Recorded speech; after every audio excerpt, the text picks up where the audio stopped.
Sa wakas, natuloy na ang 50k career points ng isang NBA players matapos mabitin si LeBron James nung nakanilang laban kontra sa Dallas Mavericks, mga idol, dahil kulang siya ng isang puntos.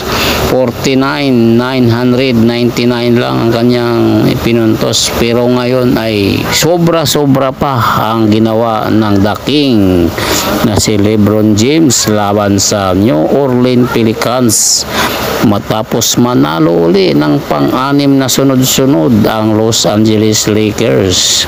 Umiscore si LeBron James ng 34 points, 8 rebounds at meron pa siyang 6 na assist, mga idol, para kumpletuhin ang kanyang kauna-unahang players na gumawa ng kasaysayan. Meron na siya ngayong record holder, parang Guinness Book of Records na ito, mga idol. 50,033 points ng isang player, mga idol. Siya lang ang kaisa-isang player na nakagawa.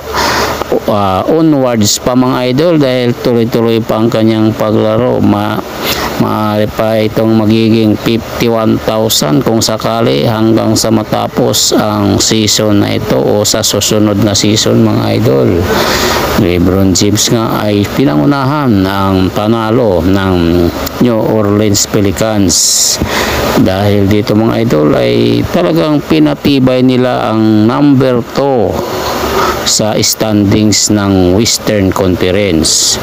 Pero di rin matatawaran ang ambag ni Luka Doncic na umiscore ng 30 points, 15 assists at 8 rebounds, mga idol. Samantala ang kanilang sentro, ang 7 flat na sentro na si Jackson Hayes, ay maganda rin ang pinakita. Nag-double-double, meron siyang 19 points at 10 rebounds, mga idol.